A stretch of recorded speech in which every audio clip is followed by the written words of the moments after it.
Pemirsa, kita akan memasuki Habarnang Panambayan. Sudah hampir setahun penanganan kasus dugaan perselingkuhan dua oknum aparatur sipil negara di lingkungan pemerintah Kota Banjarmasin masih belum tuntung pengusutannya. Padahal Majelis Pertimbangan Penjatuhan Hukuman Disiplin Pegawai telah bersidang bahkan menyampaikan surat rekomendasi ke Wali Kota Banjarmasin Ibnu Sina pada Mei 2024 lalu.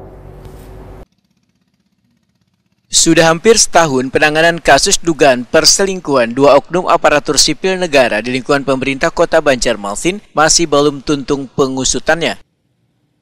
Padahal Majelis Pertimbangan Penjatuhan Hukuman Disiplin Pegawai telah bersidang bahkan menyampaikan surat rekomendasi ke Wali Kota Banjarmasin Ibnu Sina pada Mei 2024 lalu.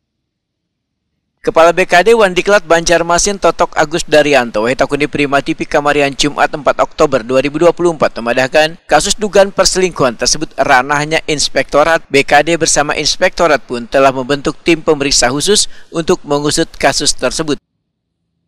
Totok Agus Daryanto menyatakan KD bisa memberikan kepastian sanksi yang akan dijatuhkan nantinya pada kedua oknum ASN tersebut karena masih menunggu hasil pemeriksaan selanjutnya.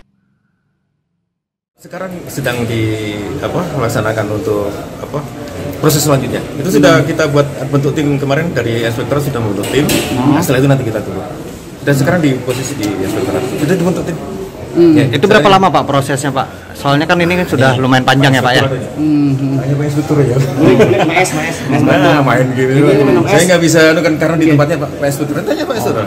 Jadi kan prosesnya sudah kemarin kami sudah rekomendasikan dari BKD siapa timnya, dari kan ada beberapa kan kita buka lagi. Untuk kemungkinan sanksi maksimalnya adalah ya sesuai dengan pelanggaran. Kan kita belum tahu juga ya kemana. Kan kita ada proses ulang ya. Tapi kita tunggulah ya. Sambil menunggu hasil pemeriksaan lebih lanjut dari Majelis Pertimbangan Penjatuhan Hukuman Disiplin Pegawai, oknum bersangkutan untuk sementara dinonjobkan dari tugasnya.